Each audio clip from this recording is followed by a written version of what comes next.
I grew up in Juniper Gardens, one of the most notorious housing projects in Kansas City. By the time I graduated high school, I was already a well-established drug dealer in my neighborhood. And with a steady supply of drugs and a ruthless reputation on the streets, I was able to accumulate more money, more women, and more power. After making a few good investments, my life was finally heading in the right direction. But that all changed on September 11th, 2001, as I was about to board a flight early that morning. I watched in horror as the Twin Towers were knocked to the ground, and thousands of innocent people lost their lives. Al-Qaeda had initiated its holy war against America in the name of God. But what kind of God would allow something like this to happen to so many innocent people? That day, my faith was at the lowest it had ever been, and I struggled to understand how God was anything more than a myth. Years passed, and I had all but given up my belief in God.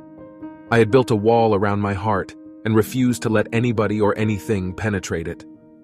That was until I met a girl, a beautiful young girl in her early 20s, who was a Christian.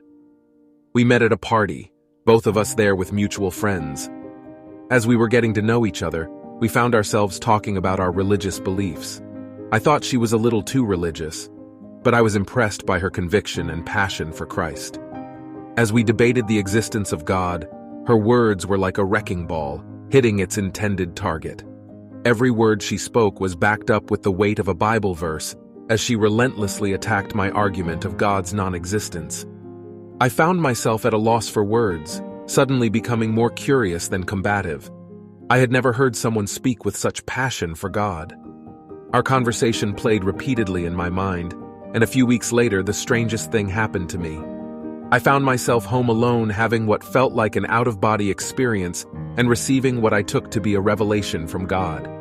In this revelation, God revealed to me certain signs, symbols, and numbers, using math to explain their meanings. I was amazed by the simplicity and beauty of the message. I could see the intricate patterns and relationships between the numbers and symbols, and although I was quite amazed, I was also somewhat conflicted. Conflicted because everything that was revealed to me in the revelation contradicted the teachings of the church. And that is where the story begins.